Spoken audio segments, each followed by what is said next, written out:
Mainit nga na nagkasagutan sina Sagip Party List Representative Rodante Marcoleta at Philippine Coast Guard spokesperson Commodore J. Tarilla dahil umano sa mga pahayag ni Marcoleta tungkol sa West Philippine Sea. At bago tayo magpatuloy, huwag kakalimutang mag-like, subscribe at i-click ang notification bell para maging updated sa mga nagbabagang balita. Matatandaan nga na sa isang pagdinig ng kamera na sinabi ni Marcoleta na there is no such thing as West Philippine Sea at ito ay isang creation by us lamang.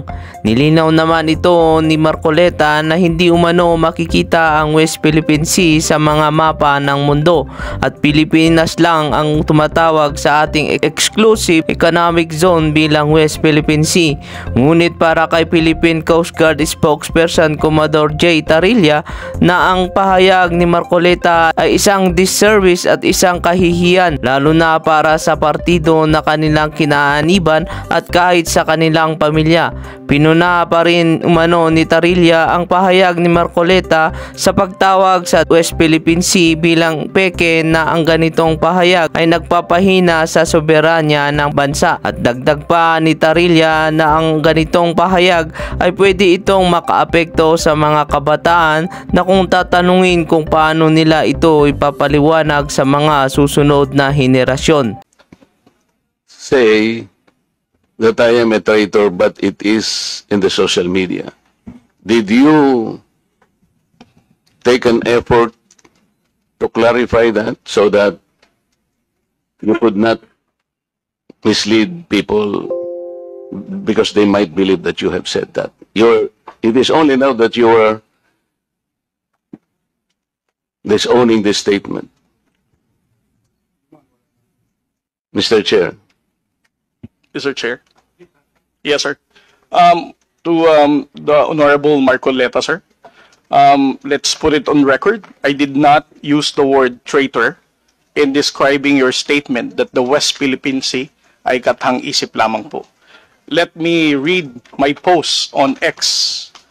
I stand by the statement of President Bongbong Marcos when he said ang West Philippine Sea ay hindi kathang-isip natin lamang. Ito ay atin, ito ay mananatiling atin hanggang nag-aalab ang diwa ng ating minamahal na bansang Pilipinas. Hearing someone claim that the West Philippine Sea is merely a fabrication of the Philippine government is a disservice and an embarrassment to their entire party, the organization he belonged to, and even their own family. How can the one face the younger generations today and tell them that our exclusive economic zone to the west of our archipelago is non-existent, effectively giving up the fight to assert their rights as Filipinos in the West Philippine Sea? Mr. Chair, sinabi ko ba na katang-isip ng West Philippine Sea? I cannot recall, Mr. Chair. Hindi, kasi ang salita mo dyan, merong nagsabing katang-isip. Sinabi ko ba na katang-isip ang West Philippine Sea? I said I stand by the statement of the President. I did not mention you said it, sir. Meron kang katang-isip na sinabi dyan eh. To whom are you referring that? No, sir. The katang-isip phrase was the President's statement during his SONA.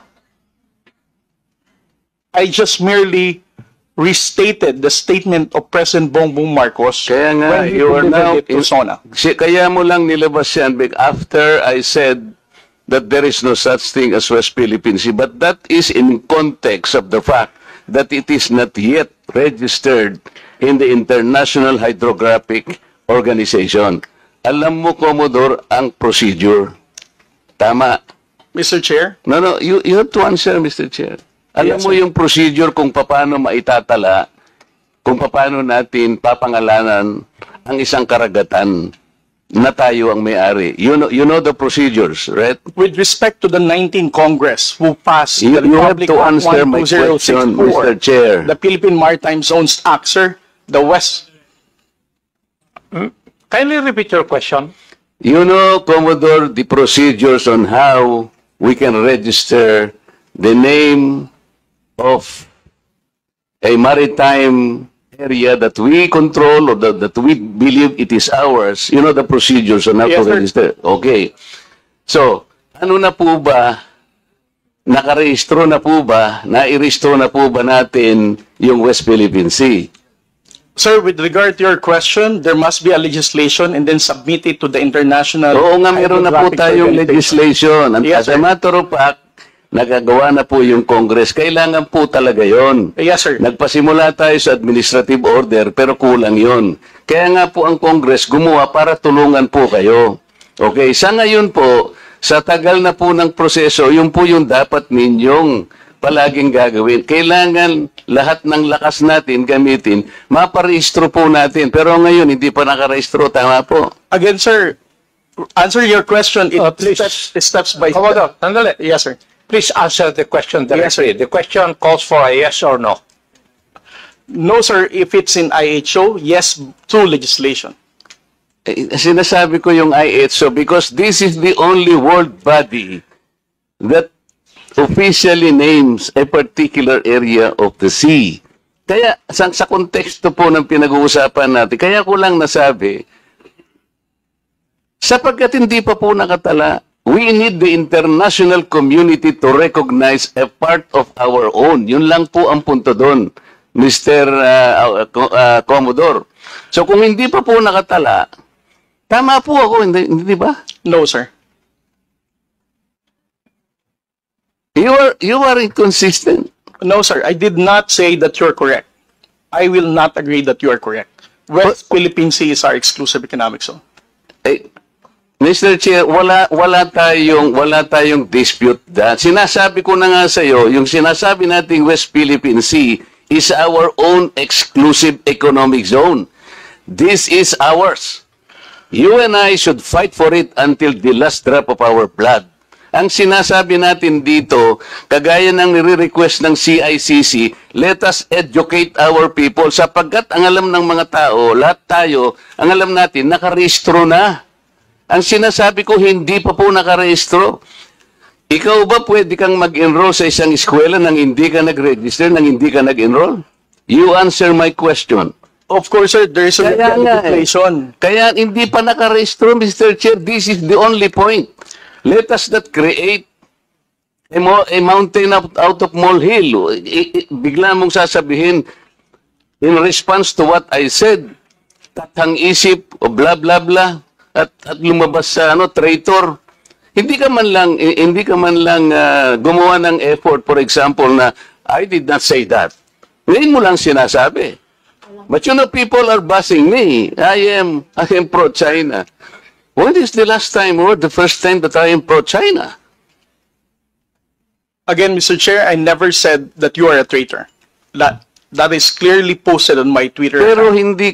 hindi ka po nagbigay ng paliwanag na sinabi mo sana doon sa social media din. Bakit nyo ina-ascribe sa akin na sinabi ko na traitor si Kong Marcoleta? I did not say that. It is only now that you are explaining na wala kang sinabi. But kumalat na sa social media, kaya nga tayo nandito. These are the excesses and the abusiveness of social media, Mr. Chair. Nangyari na. Kahit na ilang libong mag-explain ka dito, yung tao narinig na nila na ikaw ang nagsabi. Because meron ka pang litrato dun eh. Mr. Chair, No. nobody has ever asked me whether you are a traitor. This was only the first time that I was asked whether you are a traitor or not. You are not even aware na sa social media sumabog yun. Nandun yung litrato mo and the claim that I am a traitor. Ngayon ka lang nagpapaliwanag na I am not a traitor. Pero nangyari na yon. Mr. Chair, I don't think that I'm under in any obligation to respond to all those social Okay, media Mr. posts Chair, by bloggers, now social media influencers to tell them that Mr. they're Chair. wrong. Siya muna. Sabi niya wala siyang obligation. Finish your statement. Yes, sir. Mr. Chair, Honorable Marcoleta, sir, I think I'm no under obligation to tell all the social media influencers, to bloggers, defend your name, tell them that you are not a traitor. Again, I did not mention that you are a traitor. Those words did not come from me. Why would I go to the extent of defending you and you are running for Senate? I might as well be interpreted as running for, supporting somebody for public office. Mr. Chair, clarifying something that is wrong is Have not the floor, political. please. Thank you, sir. Commodore, ang tinatanong lang ni Honorable Marcoleta that merong lumabas kang statement. Siguro, binigyan ng interpretation ng ibang vloggers at nasabi na traitor si Honorable Marcoleta. Ang tinatanong niya is, unang-una, alam mo ba ito na ganun ang nangyari? Would you know? No, sir, because when it became a social media popular post, I was not here in the country. I was actually in the official business outside. So when did you come to know about this? I only came to know about it when Congressman Marcoleta called me Gago and Mangmang in one of his interviews. So when was that?